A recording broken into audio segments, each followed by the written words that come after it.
Señor Padre Celestial, gracias te damos, gracias Señor porque tú has sido bueno, gracias porque tú has sido misericordioso con nosotros, nos ayudas, nos das Señor esa capacidad de pensar, de entender y comprender tu palabra. Gracias por todo Señor, sigue ayudando a los hermanos y hermanas y que puedan seguir aprendiendo más de ti. Gracias por todo en el nombre de Cristo Jesús, amén. Amén. Bueno. Ok. Ve ¿dónde está Bruno? ¿Atrás? Ok. En el púlpito acá atrás están las hojas, tráetelas para los de las carpetas, ¿verdad? Bueno, vamos a empezar. Esta sería la clase número 4. En la primera, ¿qué se vio?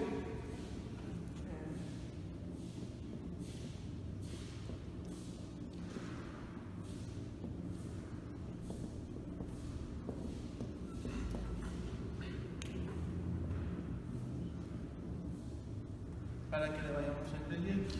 Ahí está. Entonces, el resumen, pues bueno, pudimos observar en 9 pasos que fue muy sencillo.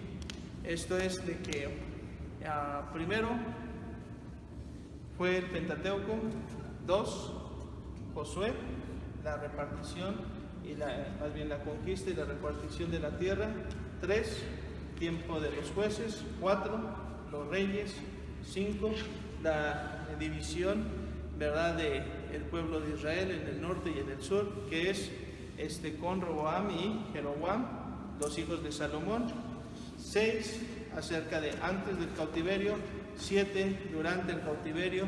Y 8, después del cautiverio. En el 9, los 400 años de silencio. Entonces ahí está el resumen, es un resumen que se tiene. Pues bueno, vamos entonces a empezar con la clase número 4, porque la división, pues bueno, la acabamos de estar observando, las fechas, lo vamos a seguir viendo el día de hoy.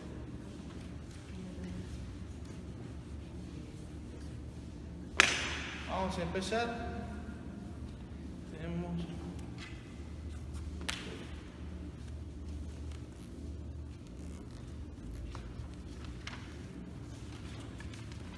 muy bien.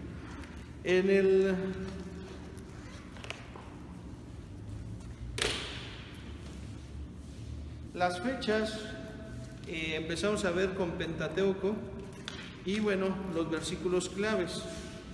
Vamos a estar observando estos versículos. Se les va a estar dando unas hojas con estas fechas, versículos y lugares. Entonces ahorita se lo van a estar proporcionando para que lo tengan. Pero los que ya tuvieron ahí y que pudimos estar apuntando, las fechas son aproximadas, no son exactas, por la cuestión de que muchos cuando estudian la Biblia, algunos dicen que Génesis de 1450, 1400, que es donde se escribió, que no, que es de 1300 o 1500, entonces varían de la gente, pero nosotros vamos a tomar en referencia estas fechas para que de aquí podamos estar desarrollando todas las demás fechas y también de las personas y los personajes a quien gobierna. En las hojas vamos a estar viendo en el día de hoy acerca de la división tanto de los reyes como también acerca de los profetas y en qué tiempo estaban y con quién estuvieron. ¿Listo? Y empezamos con el Pentateuco para ir desarrollando. Vamos a tenerlo de esta manera.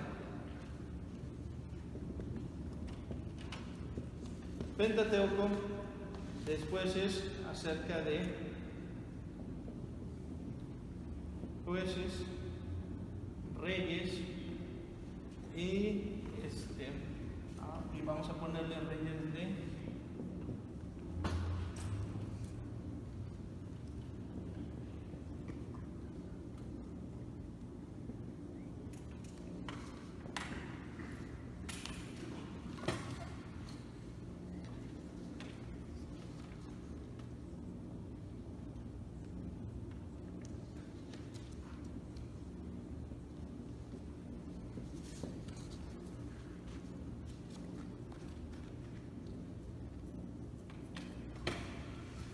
Vamos entonces a tener de esta manera. Vamos a ver el Pentateuco, el tiempo de los jueces, los reyes de Israel o gobernantes de Israel, desde que empezó la era de los reyes hasta que llega el gobernante Zorobabel, y vamos a estar poniendo ahí hasta ese momento. Ya en los 400 años de silencio ya no vamos a estar teniéndolo, porque vamos a ir viendo los reyes de otras culturas que van a ser acerca de los de Mesopotamia, acerca de los persas, de los de Babilonia, los griegos, los romanos y algunos importantes de algunos personajes que estuvieron y de las culturas. Entonces va a estar interesante porque así lo vamos a ver de manera sistemática, pero también dentro de los reyes y otros reyes de otras culturas. Entonces vamos a empezar con el Pentateuco. Y el versículo clave es Génesis 17:7. Vamos a abrir nuestras Biblias ahí, en Génesis 17:7.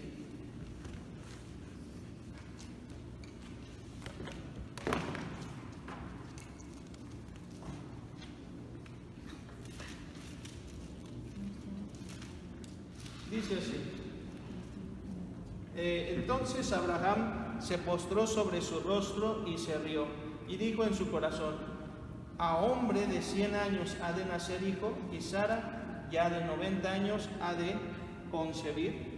Y pues bueno, en el versículo 7 dice: y estableceré mi pacto entre mí y ti, y tu descendencia después de ti en sus generaciones, por pacto perpetuo, para ser tu Dios y el de tu descendencia después de ti. Es el versículo 7. Ahí, entonces es Génesis 17:7. Y bueno, vamos a empezar acerca de aquí, vamos a ponerle pacto. En Génesis, ¿qué significa? Principio.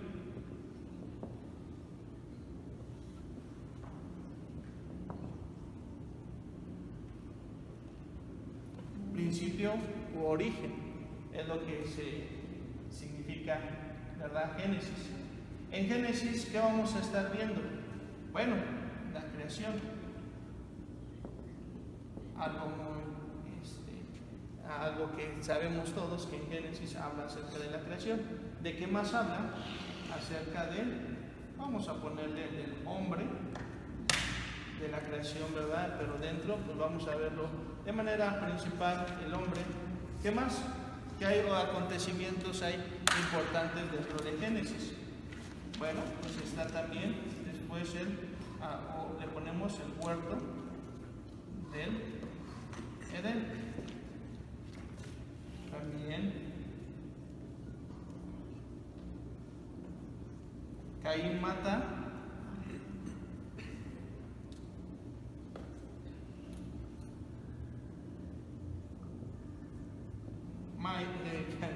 Caín mata a Abel. ¿Qué más? Podría ser los pactos de Dios con los profetas. Bueno, pactos,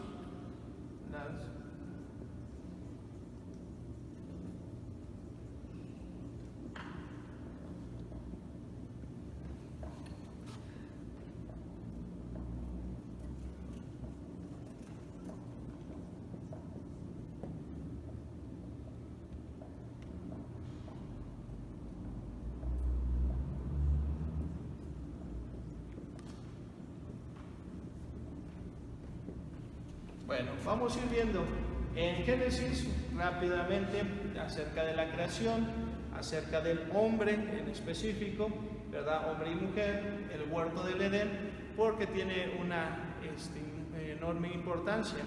Después Caín mata a Abel, pactos, dispensaciones, arca de Noé, torre de Babel, y ahorita vamos a ver los demás.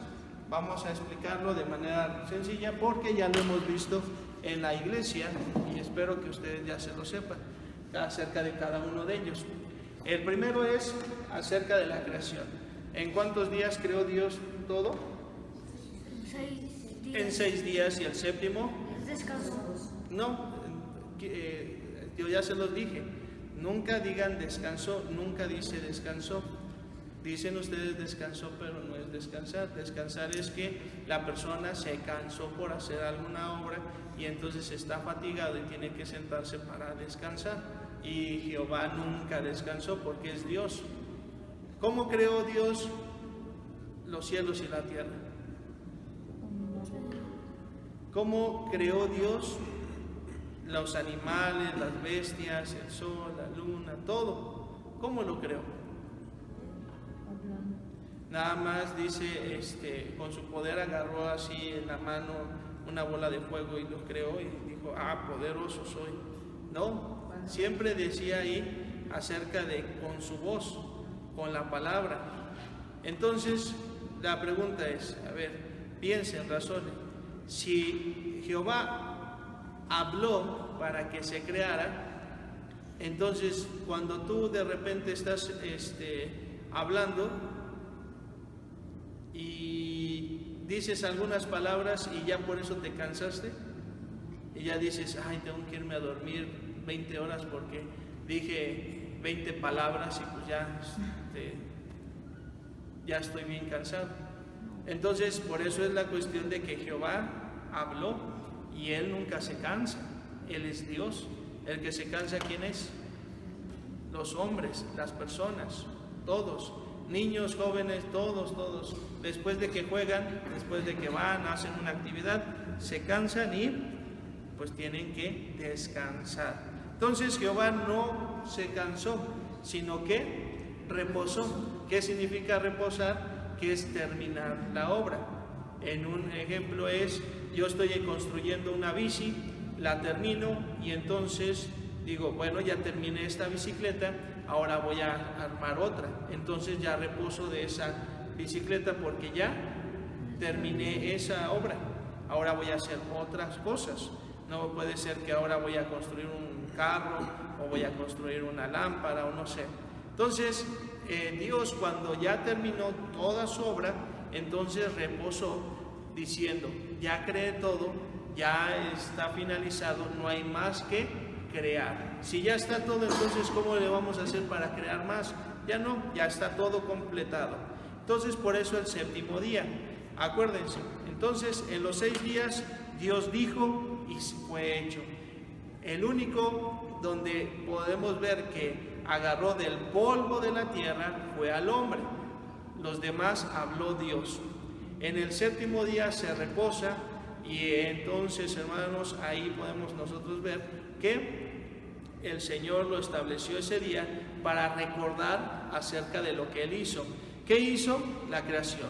¿Qué tengo que recordar? Que Dios es poderoso, hizo la creación a través de su boca, ¿verdad? Hablando por medio de la palabra. Quiero que entiendan bien esta parte y aunque la repitamos después para que se quede claro, pero desde ahorita les voy a decir. Dios no tiene boca, ni manos, ni oídos, ni ojos, no tiene nada de eso. Dios es espíritu. Pero para que nosotros entendamos acerca de qué es lo que está haciendo Dios, entonces Él nos dice a nosotros con un parecido. Se llama antropomorfismo. Esto es que toma la forma de un hombre para hacernos a nosotros conocer, aunque Él no sea hombre. Por eso dice muchas veces el oído de Jehová, las manos de Dios, los ojos de Dios, o la palabra de su boca. no tiene boca, no tiene brazos, no tiene ojos, es espíritu, pero a nosotros nos da a entender para que nosotros podamos comprender cómo es eso. Es cuando dice, nosotros estamos en el hueco de su mano. Nadie nos va a quitar y nadie nos va a arrebatar de su mano. Pero Dios no tiene manos. Pero nos hace entender a nosotros que es como, y yo me imagino una mano grandota y que yo estoy ahí y entonces se cierra, y ¿quién puede arrebatarme de ella? Nadie. Por eso se le llama antropomorfismo. Entonces es cuando se toma la forma de un hombre, Dios. Ahora, la situación es esta. Y bueno, después de la creación y después del hombre, ¿qué sigue? Es la caída del hombre por causa del pecado. ¿Y qué pasa con ello? Entonces el ser humano ha pecado y por lo tanto, si peca, entonces ha desobedecido a Dios. Pero por uno. Ahora, uno, ¿quién es? Es Adán, no es Eva. Eva comió del fruto prohibido antes que Adán, ¿sí o no? Sí. Pero entonces, ¿por qué no a esta Eva ya la mató Dios y listo? Porque la responsabilidad es sobre los hombres. Entonces nosotros por eso tenemos la responsabilidad delante de Dios, con nuestras familias, en la iglesia, en todos lugares. Nosotros tenemos que representar a Dios aquí en la tierra y nosotros somos los responsables. Ahora bien, entonces cuando come el fruto prohibido Adán, entonces ahí es donde entra el pecado sobre toda la humanidad. Ya habían hombres en la tierra, ya había gente en la tierra. Acuérdense que sí, por causa de que Eva tuvo hijos e hijas. Y Adán entonces le había dicho Dios que se multiplicase y llenara toda la tierra. Entonces en el huerto del Edén hay muchas cosas importantes. En el huerto del Edén están 2 árboles en los cuales está el de la ciencia del bien y del mal, y el otro es el árbol de la vida. Y entonces, como Adán y Eva entonces tuvieron hijos e hijas, cuando crecían iban saliendo del huerto del Edén y entonces se iba llenando la tierra, porque era un mandato de Dios. No era un si quieres, o sea, a ver si se puede, sino que el mandato era que se multiplicasen y fructificasen la tierra. También le dijo a Adán que tenía que labrar la tierra. También otro trabajo era ponerle nombres a ¿quiénes? A los animales. Entonces llegaron y les puso ese nombre, que hasta el día de hoy todavía tienen ese nombre. Entonces Adán y Eva iban teniendo muchos hijos. Y después, en cierto tiempo, en el cual la serpiente que entró en ella, ¿quién? El diablo. Satanás, el diablo. No es que la serpiente sea mala. Pudo haber utilizado otros animales, pero la serpiente era más astuta que todos los animales. Entonces agarró a la más astuta. ¿Se da cuenta? ¿Se entiende? Y entonces el diablo entró en ella, y entonces por eso persuadió a Eva para comer del fruto, y entonces se lo dio a Adán para que él comiera del fruto. Después cayeron y entonces Dios los sacó del huerto del Edén, pero sin antes le dijo acerca de que se tenían que arrepentir, y les dio una oportunidad porque le dijo: Adán, ¿dónde estás? ¿Sabía Dios dónde estaba? Sí, pero nada más era para que él confesara qué era lo que había hecho, y le echó la culpa a Dios con la cuestión de que la esposa que tú me diste es la que me hizo pecar. Y entonces el problema, como muchos hoy en día en la gente, que le dicen: no es mi problema, sino porque tengo un padre, una mamá, un papá, un esposo, una esposa que me hizo algo malo, que me golpeó, que me hizo algo, daño. Entonces el culpable es esa persona, pero no soy yo. Y es lo que en muchas de las ocasiones la gente es lo que cree, que piensan que los problemas o el culpable no es él, sino es Dios. Y por eso es que dice: a ver, ¿Dios creó el pecado? ¿Sí o no? Y entonces usted dígame, ¿Dios creó el pecado? ¿Sí o no? Y entonces dijera, yo le voy a decir, no, Dios no creó el pecado. Entonces dicen las personas, pero si Dios creó al diablo, entonces también creó el pecado. ¿Qué no dice que creó todas las cosas? El chiste es para poder darle a entender a la gente y en su pensamiento de que el culpable de todo es Dios. No el ser humano, no las personas, no el diablo, es Dios. Entonces, eso es acerca del pecado que las personas, soberbia, orgullo, empiezan a tener en sus corazones resentimiento, coraje, rencor, odio, ira en contra de. Y el más culpable es Dios. No es él ni las personas a su alrededor, es Dios. Entonces aquí lo mismo pasa con Adán y Eva. Adán le dice, la esposa que tú me diste, entonces, o la mujer que tú me diste, ella es la culpable, pero dando a entender que tú me la diste y por lo tanto el que pecó o el que hizo lo malo fuiste tú porque me la diste a mí. Pero entonces le da una oportunidad Dios ¿a quién? A Adán para arrepentirse. No quiere y entonces ¿qué pasa? Son echados del huerto del Edén. Es también a donde se hace el sacrificio. El primer sacrificio por causa del mal que hicieron, porque estaban desnudos, entonces no se avergonzaban. Pero después cuando entró el pecado en ellos, es como una red. Y lo vamos a poner de esta manera. El pecado que entra en ese momento es en esta persona. Es el número 1 y vamos a ponerle aquí el 2. Y empieza aquí 3, 4, 5, 6, 7, 8, 9, 10.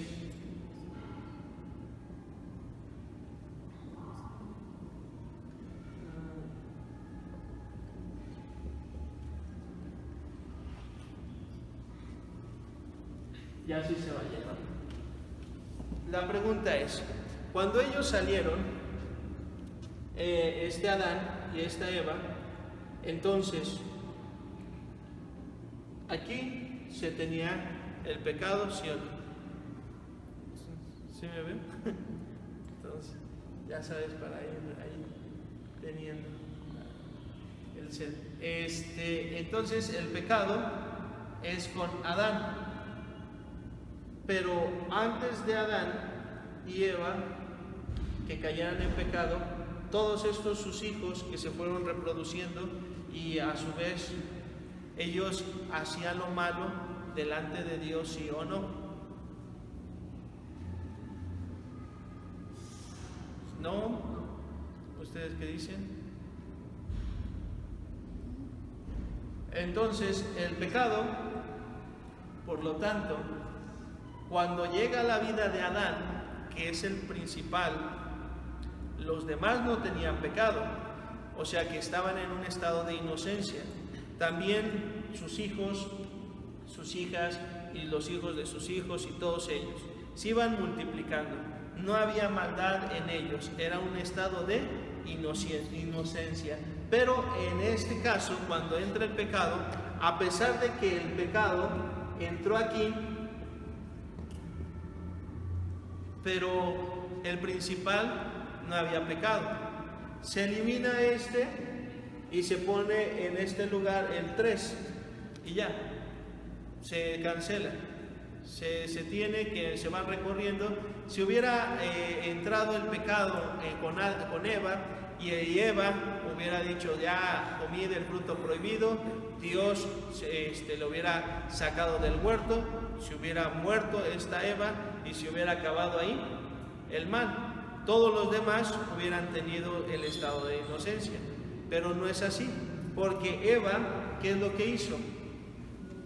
No es que nada más ella comió del fruto prohibido, sino que también se lo dio ¿a quién?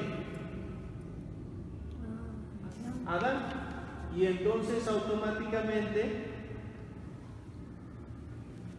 se encierra todo lo que sería la gente y estarían cometiendo pecado. Pasaría a todos. ¿Qué es la situación que dice la gente?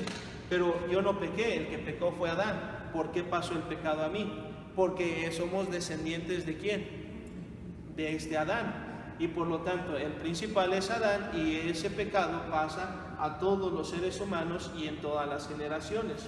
Por un hombre entró el pecado, y nosotros lo vamos entendiendo de esta manera. Si hubiera sido Eva, se elimina y se acaba, pero porque es el principal, entonces ese pecado pasa a todos. Pero ¿qué tal si hubiera sido con el tercer hombre? O sea, hubieran tenido su primogénito, crece y es echado fuera del huerto, se casa con su hermana, y entonces él hubiera comido del fruto prohibido. ¿Qué hubiera pasado? Lo mismo que con Eva, ¿no? Exacto, porque el principal es Adán, no es Eva ni sus hijos, sino es Adán. Por eso es que se comisiona a Adán. Eso va a ser algo muy esencial, lo primordial, porque de ahí vamos a tomar en cuenta todos los demás, lo que son del tiempo de los jueces, reyes, los sacerdotes, profetas, porque la maldad empezó a multiplicarse. Y tanto fue así que aun cuando llega el diluvio, ¿qué pasa? Después ya nada más estaban ocho personas. Se quita toda la gente que había pecado, pero se dejan a 8. Y esos 8 se multiplicaron. ¿Y qué pasó también con el pecado? De igual manera, empezó a multiplicarse otra vez. Y llega otra catástrofe o otras cosas de todas maneras. Es más, si ahorita llegara y hubiera aquí no sé, desapareciéramos y nada más quedaran aquí 2 personas, un hombre y una mujer, y ellos empezaran a reproducir, entonces, ¿creen ustedes que ya sería sin pecado? No, porque el pecado ya está en los corazones de la gente. Esa es una idea errónea que muchos plasman a través de lo que es el internet y todos los videos que dicen que va a venir un tiempo en el cual va a ser de paz y que vamos a evolucionar a un nivel en el cual ya no va a haber un rencor o un odio, sino que vamos a ser superiores y por lo tanto vamos a ser seres inteligentes, que no vamos a pelear, que no vamos a odiarnos, que vamos a vivir en paz. Eso es mentira. ¿Por qué? Porque todos nosotros tenemos el pecado. Y es más, cuando llegue el reino milenial, esto es algo de profecía, es cuando venga el Señor Jesucristo y ponga aquí en la tierra su reino. La gente que entra va a aceptar a Jesucristo y entonces se van a ir multiplicando los de aquí, los que queden después del arrebatamiento, después de la tribulación y la gran tribulación. En el reino milenial, los que se queden aquí, ellos van a seguir siendo hombres y se van a multiplicar. Pero hay una situación: ¿serán pecadores ellos? De igual manera, como cualquier hombre, pero ellos entendiendo que son ahora salvos.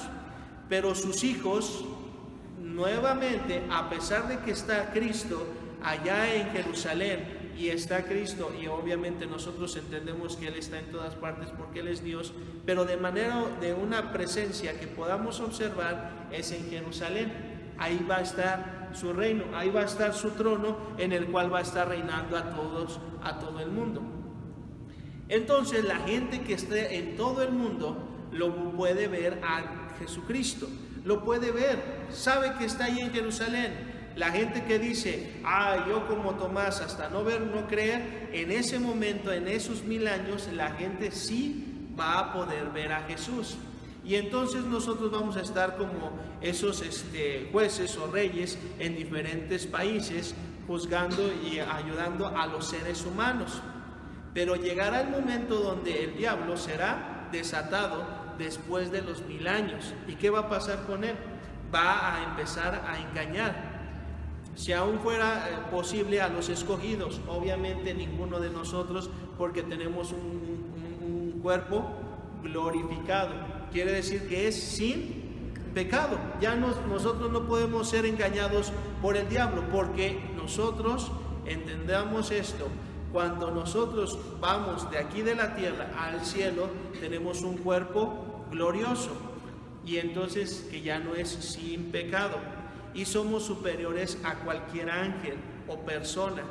porque nosotros, estando ya en el cielo, tenemos la sangre de Cristo en nuestro corazón y somos mayores que cualquier ángel o demonio, aún del diablo, aún que el arcángel Miguel, aún cualquiera de ellos. Entonces, cuando regresemos, no nos va a engañar a nosotros, porque estamos en un estado de que es un cuerpo glorificado. Pero a los que sí va a engañar, ¿a quiénes son? A los que viven en este planeta, seres humanos, personas todavía como nosotros, y que tienen hijos e hijas, y si esos hijos e hijas no aceptan a Cristo, a ellos serán que los va a engañar el diablo, y se van a rebelar y van a ir contra Jesús. Te das cuenta que desde que está Adán, que pecó, hasta el último día de la tierra, los seres humanos se estarán rebelando en contra de ¿quién? En contra de Dios. Por eso es que todo esto somos pecadores, desde el primero hasta el último, seguimos siendo pecadores. Y en el último día, en el juicio final, entonces cuando dice Dios acerca del juicio del gran trono blanco, ¿qué va a pasar con ello? Serán arrojados todos aquellos que no se hayan inscritos en el libro de la vida.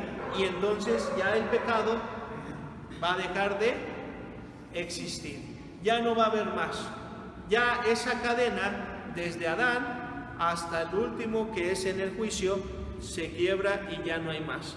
Seremos hombres glorificados, pero en el cielo, ya no con cuerpos de hombres como fue con Adán y Eva y con todos los demás, sino ahora será un cuerpo glorificado. Entonces se dan cuenta que desde el huerto del Edén es algo principal, porque de ahí empieza todo el mal para nosotros, porque Adán pecó.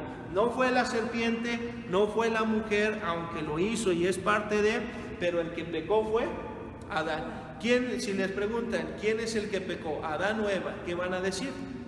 Va a ser Adán. ¿Por qué? Porque él fue comisionado, fue el responsable, y como él no atendió a la voz de Dios, sino más bien a la voz de la mujer, pecó, y todos nosotros por eso es que somos pecadores.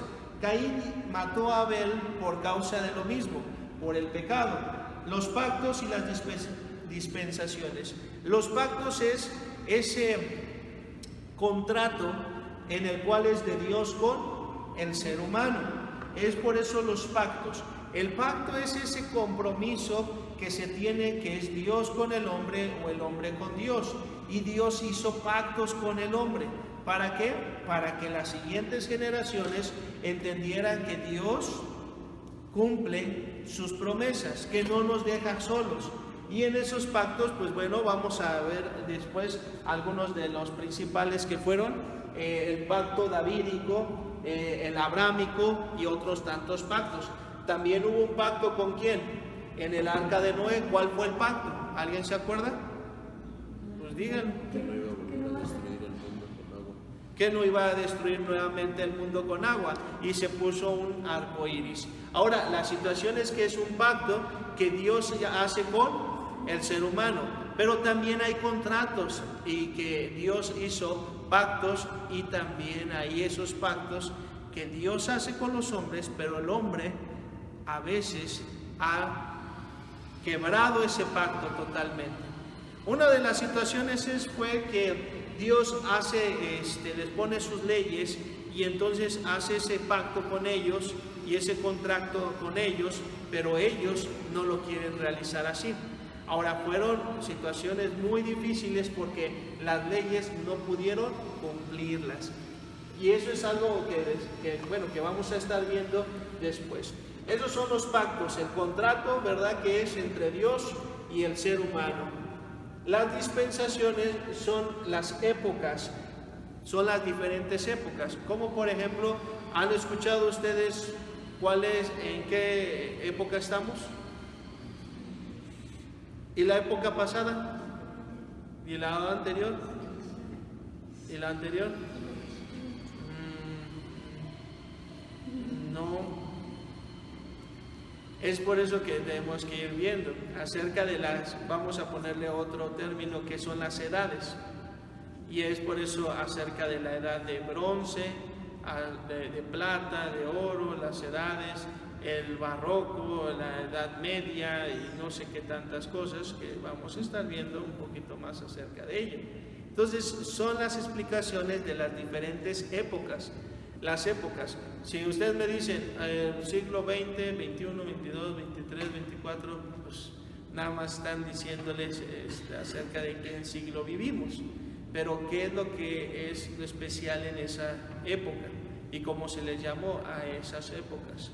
Entonces, esas son las dispensaciones, las diferentes épocas bíblicas, que empezamos con la dispensación y empieza acerca de la creación y es acerca del inicio de todo, el origen, el principio, y también acerca del estado de inocencia, y después vamos a ir viendo más acerca de estas dispensaciones. Son las épocas desde el principio hasta el final. Entonces es un gran periodo, pero eso se lo vamos a ir viendo, y entonces se lo puse aquí para que lo vayan viendo desde el principio. Las dispensaciones entonces son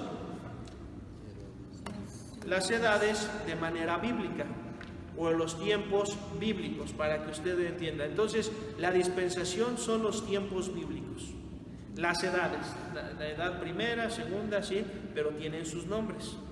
Entonces, eso es esencial para aprendérselo. Después dice el arca de quién? De Noé. Ya lo vimos en el pacto de Dios con Noé. Dios destruye la tierra y después entonces se tiene la torre de Babel. ¿Qué significa Babel? Confusión. Entonces, ¿qué es la confusión? Que ellos tenían una sola lengua y se dispersan porque Dios dio esa confusión a la gente. Y entonces ahí salieron los idiomas, o llamado, que entendamos y lo vamos a tener en el estudio bíblico, así, las lenguas. Tiene que ustedes estar aprendiendo, porque estos términos los vamos a estar ocupando para que no se cuatrapeen, ¿verdad?, en nuestro cerebro de decir idiomas o lenguas. Es lo mismo, pero lo vamos a manejar en los estudios como lenguas, las lenguas. Ok, después de la torre de Babel, ¿qué sigue? Y es donde hemos estado viendo los estudios, que es cuando llega el primer patriarca. Y es ahí donde nos vamos a ir un poquito más rápido, por la cuestión de que ya deberíamos de saberlo, porque lo hemos estado estudiando. Y entonces empiezan los patriarcas.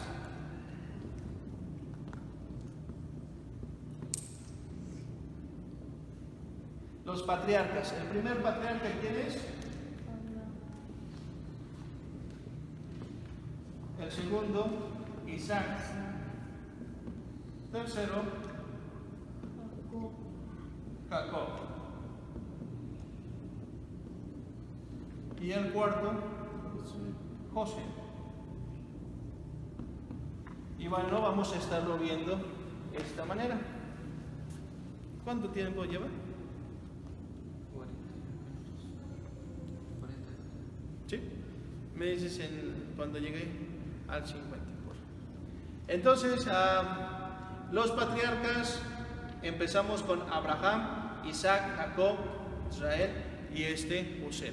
Entonces, los patriarcas, esto es acerca de un breve resumen que yo creo que también ya lo hemos aprendido. Con Abraham, ¿verdad?, se da esta situación del pacto. El pacto. Ese pacto en el cual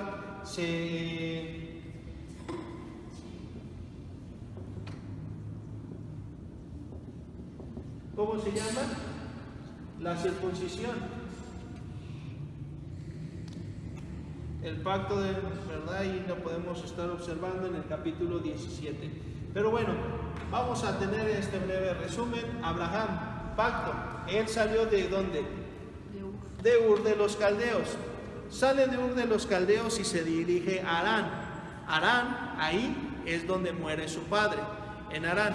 Pero en Harán también, ¿qué pasa? Ahí se va de ese lugar de donde habla y le dice y sale, y desde Ur de los Caldeos ya Dios le había hablado de que saliera de su tierra y de su parentela. En Ur de los Caldeos sale de ahí y se va hacia la tierra de Canaán. En la tierra de Canaán llega a Siquem, de Siquem, ¿verdad? Va a ir ahí el recorrido que ya lo hemos visto, también después entre el monte de Betel y Jai, en ese monte, y después de ahí se va hacia lo que es Hebrón, para lo que es Negev, y va hacia Egipto. Después de Egipto regresa. Ahora, todo esto es porque Dios le ha dado algo a Abraham, que es esto, que son las promesas que Dios le dio a Abraham, que tendría una tierra, tendría que tener una tierra. ¿Dónde es esa tierra? ¿Cuál es la tierra de Israel? Y lo vamos a poner así, ¿verdad? Canaán. Ahí, esa es una de las promesas que Dios le hizo a Abraham, es que iba a tener una tierra. ¿Qué más? Una nación grande, pero ¿qué más? Y poderosa también.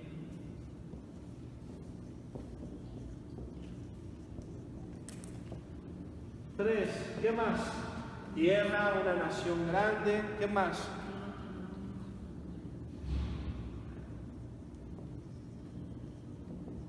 La descendencia, ¿cómo iba a ser? ¿Alguien se acuerda?